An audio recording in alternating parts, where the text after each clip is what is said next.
Hello, welcome to our podcast, Making Room at the Zank House. I'm the host, Amanda May Moore, and here today we have three fabulous artists who are currently exhibiting with us here this month of May, and I would love for them to introduce themselves.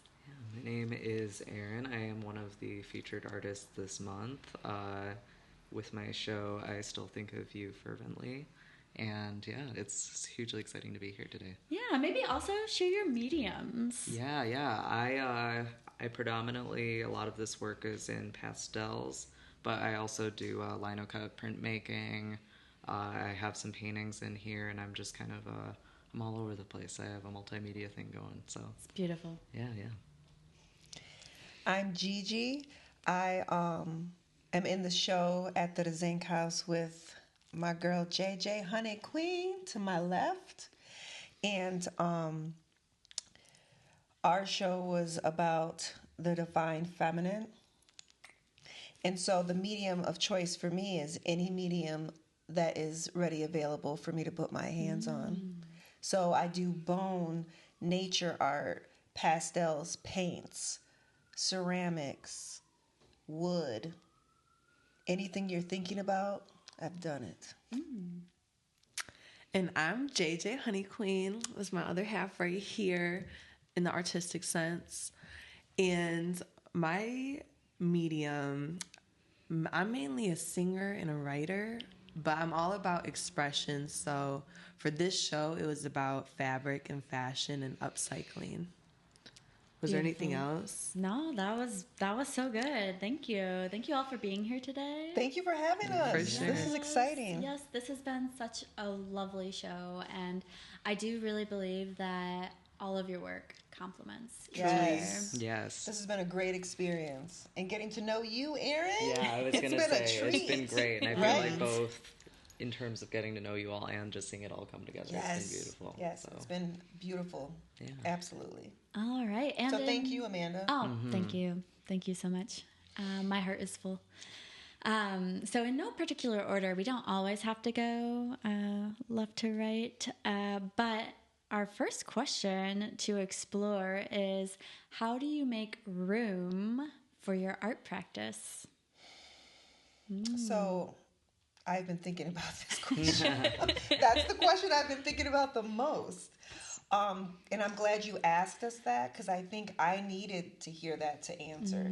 So having 6 children, but right now now 5 in the house, but when Hamza's at MSU, 4 in the house. The way that I make room is making art be my lifestyle instead of trying to find room for it. So an example of that would be if I'm working on a piece, I will make sure I set the kids up with some paints and canvases to get them going. And if that doesn't happen, then the other way that I do it is kind of spend time with them, then give them free time. Other ways is kind of getting excited for every day in terms of how I'm going to dance with it. So if it's not in the morning, it's going to be in the evening. So I just kind of make it part of my life instead of trying to fight against it, which is what I used to do. Like, oh, there's no time. I have this to do. It's like, hold up, Gigi, switch it up. And so making it my life is really helped, and it's more exciting, it's more fun, stress-free. I'm going to add off of that because I had an experience when we came back from NOLA and living with family as well. It's like I noticed as I was spreading myself thin, what it cut into was my creative time. It wasn't like, it wasn't my cooking time or it wasn't my work time. It was always cutting into my creative time. So like creating room in my life for art was like that B word, boundaries. But it was like having to say no to things and protecting that and sometimes popping off if it's necessary. But because without that, it's like I'm not my healthiest. And I'm not my healthiest when I'm at work or when I'm like in service if I don't have my creative time. So it's like the room is created around my creative time because it's just intrinsically a part of who I am and for my health. Ashe. Yeah. I feel like making it central in that way is so important. And when I think about this question, unfortunately, my first answer is, oh, I don't. But I do think that, I am getting a lot better about it. And I kind of took it for granted because I used to work at an art school. So I was like, even though I was doing more administrative work, I was constantly surrounded by art and creative energy. So it made it so much easier, I think, to kind of live in that way where I was integrating it fully and making art a part of my lifestyle because it was my work, it was everything else. And I think that now that I'm removed from that situation, trying to be deliberate about it and center it when you have all these different competing priorities is a huge challenge.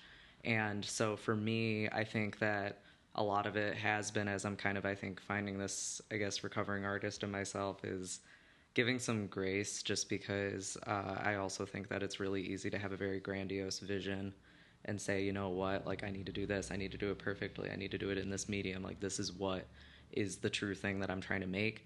But understanding that life is complex and has all these different things going on, so I'm not necessarily, I guess, conceding or taking away from parts of my art, but more so trying to let my art and my creative self be adaptive to where I'm at in my life. And I think a good example of how that might show up in my work is, I feel, depending on what style I've been leaning into or what type of medium I've been leaning to, has been really shaped by that, because I was doing a lot more of my printmaking stuff when I had access and I had the ability to very easily flow through and do those things. And that was the channel that made the most sense for me. But with some of my more recent kind of illustrative pastel work, that's what I love about that medium, is I'm able to be very colorful, very expressive, but still not necessarily depend on having a huge expansive setup or, I really am appreciating the portability and convenience of it. And I'm still making art that's me, but, just kind of letting it coexist with my life rather than trying to be oh, it needs to be this, it needs to be that, it's not separate. It's not separate. I love that. Yeah, so kind of just trying to weave it in, Yes, I love that. Yeah, it sounds like creating for you all is central to your being. Very much so, yeah. Well, I'm curious where you might draw inspiration from for your work. Now, I can imagine there's so many different avenues for this. And I also wanted to say, Erin, I love when you show up for figure drawing here and you have your pastels. It's always really nice to see. Yeah, no, so. I love to hear that. And I feel like if it's all right, I'll start. For me, Do it. It doesn't come from one set place. I think we were actually just chatting about this the other day because we were talking about reference making and process. Yes. And for me, I do have some principles with my process and whatnot and steps that I will take, but it's definitely not very structured where, I'll find this and then I'll immediately take this step and this step and this step until the final image, which I definitely think shows in my work. I think it's a little all over the place. But I do think that when it comes to at least inspiration, a lot of it I think I draw from my own life experiences and my internal feelings, and I very much use, which is kind of a stereotype, but I feel I guess what I use it for is as a means of communication above all else, which maybe that's kind of the graphic designer in me talking, but I do feel that art is a way of taking your inner feelings and experiences and communicating in a language.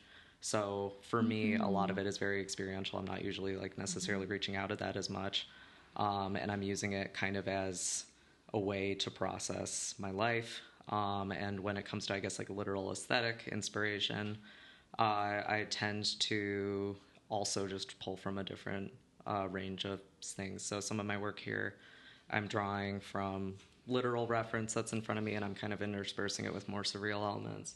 Some of it I am using and kind of making reference images by pulling various stock photos and other things and pulling stuff together. It just kind of depends on what feels right and what is I guess in the way whatever medium was working for me at the moment, whatever channel to get the image going. Yeah, and I'm curious too with your show as a whole and the title, how that ties into what inspires you as well. Yeah, so I feel that with that specifically, and I'm really glad you asked that actually, because for me, I don't mean to cut you off. Oh, no. I'm so glad you asked that, because that's I'm what gonna I was make sure gonna y'all ask. talk about- yeah. So yes, please share. But yeah, for me, and I think I said this earlier too when we were talking about it, titles I feel are really significant, and I feel almost are, you know, it's like a human's name. I feel like in the way that it's the language, the name is, you know, maybe the, I guess, being that's now here in the art. So I do feel like I'm pretty deliberate about that, and sometimes I'm not. Sometimes I just kind of throw it up, works there. But specifically, for the title of the show, which I had slightly missaid it earlier, it's I Still Think of You Most Fervently. And I feel that it's also the name of one of my pieces. I don't know if in post I could show it or anything. But it was a phrase that came to me when I was just kind of... Because for me, I think a lot. I think about the past a lot, for better or for worse. And I'll think about past relationships, past experiences. And it doesn't necessarily mean that the thought is tinged with any particular intent. So it might not be desire or, you know, sadness or whatever, but I am at least like thinking about it. And maybe I'm thinking and having a myriad of emotions connected to it. But what the consistent thing is, I'm thinking about it and I'm kind of cycling through it.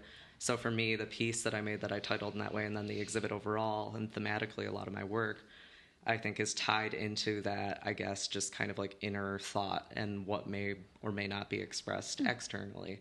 So for me, it means, I guess, the idea that I'm thinking of you most fervently. So instead of, because I feel like you might say instead, normally in turn of phrase, like, oh, I desire this fervently, or I hate this fervently, or whatever. But instead, I kind of just like the concept of like, I'm thinking of it fervently. I'm focusing on it fervently, and like saying I still do that, I felt very loaded and I guess meaningful for me. Fervently is such a strong, like I said, the striking word in it, because it's like, okay, I think of you, but most fervently. It draws somebody in, really. Yeah. I like that. I appreciate it. very I Thank can you. see it in all your pieces too. Yeah. I love you. that. Yep. That means a lot. I like that. Yeah. Thank you. Gigi. Your turn. Inspiration. Ooh. I can take this one if you want me to. Or Go ahead, I Gigi. can't see the HoneyQueen. time, just so you know. Well, I was thinking about inspiration, and I think, I don't know, because it just also just feels like one of those things that's intrinsic as well. But I just kind of live life partially in my own world, and sometimes mostly in my own world, but interacting with like this world that we're creating together, like in the physical. So I just go out and I'm like very observant of like the people around me, and I think nature and how nature operates and acts is like my deepest inspiration, because I'm like, it has to exist in order for it to be like sustainable. It has to like exist in nature. And then it's like, yeah, when specifically with clothing, when I get a piece, I get images in my mind, and then I'll just like, I'm a very visual person, so I have like a bunch of materials just like out or around me that I'm like, okay, this yarn that I have will go nicely with this shirt, and it just like, it comes in my mind and I see it there. And I think the next act is like, okay, just trusting that vision, even if it's really weird or strange, like with the purple sweater and the t-shirt cotton like fringe on it. I was like about to stop with that piece, because I'm like, this is weird, or like this, like nobody's gonna wear this or that kind of stuff. But I think it's just like trusting that vision and just like, okay, who cares, let me just make it and finish it, and like follow the trust the inspiration and trust that image that comes into my mind. People bought it, you know. Yeah, Sorry. yeah. You said people bought it? Yeah, I was going to say, Yeah. we got all these sales. Yeah, I really People love like to it. hear that you're making this connection with nature too. And as you brought that up, and I look over here and I see like these mushrooms, and I see your work with the yarn around the sleeves and the neckline and the hem. It kind of makes me think of like, within nature we see decomposition, right? And you're doing something that is maybe representative of that, but also regenerative, right? Because you're bringing new life to these clothing items. Yeah. Making me Through. blush. Okay. Right? And then, like, from what would be a landfill, and they would not, decompose in that way, right? But you're like giving them this second life, and you're creating them to be really a beautiful work of art. So that's so really cool. appreciate that observation and that comment. I really appreciate it. That was beautiful. Well, I felt that. You embodied it perfectly. Yeah. Thanks. Thank you for sharing. All right, Gigi. I'm like, oh my God, like, am I being seen and heard? I'm blushing for you. I'm like, that was so great. Beautifully said. Thanks. So I guess my inspiration, it's so, like, when you ask me that question, I just have all these visual flashes, because I guess, how can I put it all together? I think everything is connected to everything. And I feel at the center of my inspiration is my intention of wanting to share that we're all connected. So if I'm inspired with bone art, it's because I'm feeling deeply connected with that foraged deer skull that I found that actually decomposed, the whole body of that deer decomposed into the land to be nourishment for the mycelium, for every living organism. And I just want to honor that alongside my other, like, visuals, my paintings. I want to embrace how beautiful we are as people on every level, and that we're all connected. So with my visual pieces, I will have different cultures from all over intertwined together to just make, to the best of my ability, depending on if you like it or not, a beautiful kind of mosaic of all of us together. And so I think my inspiration is that, as much as the human race really disappoints me, is as much as I deeply ride hard and love it so much because of our potential and what we're capable of being. So I just try to put that type of love, intention, and inspiration in every piece that I make. But with that being said, the foundation, the root of it is more based in women. And one reason is because I feel like we still have not had the true platform to be given to show our true innate power of what we're capable of. And so I just like to bring that inspiration and that platform. So whoever is looking at my pieces, I hope they see that's just a reflection of the beauty and power inside of them. So it's never, as much as it's about me, it's about everyone, because we're all connected. So when I think about me, I'm thinking about we, always. I don't know how not to. I love It's a blessing and a curse. So that's the best way I can describe my inspiration. Yeah, that's so beautiful. Gigi, your work really does represent a lot of cultures. And as someone who maybe dabbled in teaching world cultures for a little bit, I feel as though, like, you have so much more knowledge about world cultures than I do. And do you have a background in that, or you're like super well studied? I do not have a background in that. Yeah, I'm just curious. Like, I literally deeply love people. Yeah. I do. Ever since I was a little girl, I remember the first thing I ever drew. I was 2. I was in Colonial Squares in our living room with my Dr. Seuss book, Hop on Pop. And I drew people. Yeah. Yeah, so I just love people as much as they drive me crazy. It's because I love them so much, and we're so much capable of being better. We haven't even reached our potential yet. So that's what, because she's always paying attention. Like, I think when you look at a person, you question, like, oh, what is your ethnic background and how that's, like, expressed in, like, the context of where we're at today, especially being in the United States, where there's like, it's like a modge podge of, like, different backgrounds, like Irish and all that. Like you're always thinking like that. You're a great example of that, because when I first met you, and then just look, and I was just like, man, her hair is beautiful. I'm like, that's, where are you from? And so when you're telling me Irish, Italian, I'm like, hell yeah, because that's just where Irish your mind just people goes. have Her mind beautiful goes hair. to cultures. Yes. Like, Yeah. Because I see the beauty and story in everyone, and I want to know more. Yeah. Like, genuinely. And I feel like it's deeply spiritual as Yes. well, your work. Yeah. Yeah. I appreciate you acknowledging that. Yes. And I feel like also, especially with what you were saying with the potential of everything as well, I feel like that really furthers the connection between the both of your guys' work, because the kind of like cyclical nature of the decomposition and recycling clothing and everything else, I just feel that a lot of it is about like not just like what things are now, but what they can continue to be and what they can cycle into as time progresses. So I gotta sprinkle you in there, Erin, because when I look at your pieces, you are just a reflection of what you're saying. So yes, I agree. That's why I think it's so beautiful how, Amanda, you kind of curated all of us to be together. I think we are basically, to me, a great example of everything that inspires my art.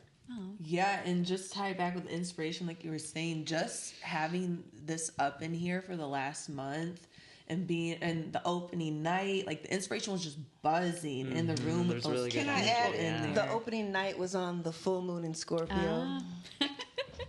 Amanda. And then just being in here for gallery hours and just being amongst the art and like the different conversations and the different people that walked in, I think it just all comes together so beautifully, and it's just like, it is an inspiring space. Yes. I just want to say, and I hope this isn't too much of a tangent, but I feel like in the vein of kind of what I was saying about my work a little bit and just like full circle, I feel that is also one of the most important parts of art and artistic expression, is being able to see how it, is received by other people and how they connect with it and their interpretations of it. And I know, at least for me, a question I'll get a lot is like, oh, like, what does this mean? Or like, what thought went into this? And they'll be like, I have an idea, like, I have a theory about it, but like, that's probably not what you're thinking. And I was like, no, I mean, genuinely, unless you say something just like totally off base and really like bad, like morally or something, like, I don't know if there's really like a wrong interpretation also, because I feel that ultimately whatever you're gleaning from my work and gaining from it is its meaning in that moment, and it might completely differ to the next person. But that doesn't, that doesn't So negate, beautiful. obviously, that I had my thoughts and feelings as I was making it. But I feel like what's happening on the receiving end and the ability to then converse about it and share in it is just like what matters, at least when I'm making Exactly. stuff. Yeah, so. I agree. I may have just one more question for you all to consider. And that is, perhaps, what advice might you offer to another artist who might struggle to create or find inspiration? Because sometimes we might go through periods of time where maybe we don't have inspiration, or we don't have the ability to make room for our own art practice, or even if we feel guilty taking, space, or taking up more space, or making room for our own art. What kind of advice might you offer to someone? Ooh, I'm getting fiery about this one. I'm getting fiery because Go, JJ. I think as an artist, you just have to have faith in the value of what you're creating. Especially being in systems that devalue you and are trying to like take your time and your labor. It's like you gotta believe in yourself and be your own generator. Not in the sense where you're spending every minute, but just being like, just trusting what comes to you. Trusting taking that time, even if it's just 20 minutes or 10 minutes in the morning, just to feed your creativity. Just be creative about it.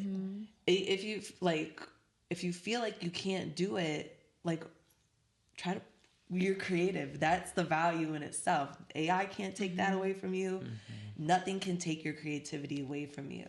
So believe in the value of it, and believe that what you have to offer is like needed in the world, Yeah. or deeply desired or craved. And I'm going to piggyback off of that because you just inspired me just to share really quickly that recently in my household with my older kids, we've been talking about fight, flight, or freeze. And so when you ask that question, I can't help but think that where does that type of insecurity come from? It can be based off fear or what JJ just said, not feeling like what you do is valued, or also just the day-to-day of capitalistic life of just getting beat down, not having time. In those moments, are you going to fight? Are you going to stay in fright or freeze?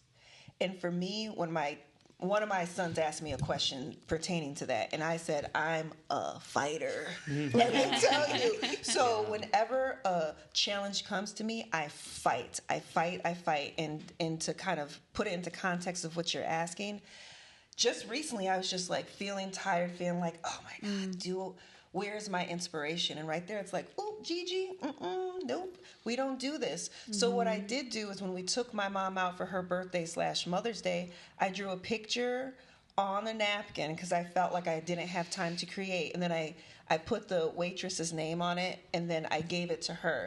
So just what JJ said, always find a space to create. Keep it going regardless. If it's a napkin at a restaurant, if you're just doodling, if you're a writer and you don't know what to write and you just say, right now, I don't feel like I know what to write. You're doing it. You're doing it. Just do it, whatever that means. So fight through that, because the world, let me tell you, the world needs us artists. We need your writing. We need your music. We need your art. We need your fashion. We need all of it. So just fight through it and just do something. Even if you're just writing, just do it. You did it. You did it. So just push through. Fight. Beautiful. I don't know how to follow that up. I feel like that, the sentiment is definitely what I wanted to say as well, and you did it just so beautifully articulately. So I don't know what to add, but what I will say, I guess, is in that when I'm interacting with people, I guess I'll always have people kind of expressing that inner doubt where they're just like, oh, well, I'm not an artist. I don't draw. I can't do this. Whatever. And, for whatever reason they have that internal doubt, it might be a parent. It might be, just again, as you were saying, the everyday pressures of having to work, just kind of preventing them from finding that time and fighting through it and making that just effort, and it's really, really hard. And I think that there isn't a one-size-fits-all solution other than just kind of letting go of a lot of that insecurity and maybe confronting some of that inner doubt and continuing to create despite that. And also just for me, at least, when I am, feeling a little bit stuck, remembering that art is everywhere, even if it's not literal art that is in front of your face and that somebody made it with an artistic intent. Finding art in everything, finding art in just what is in front of your eyes, and again, just using whatever's at your disposal to channel that out, be it writing, acting, drawing, just having some kind of outlet is really important. And I think in the whole kind of vein of what I've been talking about, whatever's accessible, whatever you can get to at least get the ball rolling is really, really important. So yeah, thank you so much. And just to add on to what you said, you are art. You are inspiration, because you know I've been clocking all your outfits and absolutely the same to you. You look so cute. So also just being you is and the being inspired art. by yourself. Absolutely. Yes. It's that's what's so powerful about art. Yeah. I think sometimes capitalism has put into our heads these boxes or language, but it's not real. Everything is art. Yeah, so making room for ourselves as inspiration. Yes. And I might add that we're not making room for any doubt. Period. We are the room. Yeah, we are the room. We are the room, and my you are the room. You create. And we're on the room right now, recording this. And I want to say thank you for making room today at Gigi Bennett House. Yeah, thank you so much. Thank you, Amanda. Thank you. Thank you.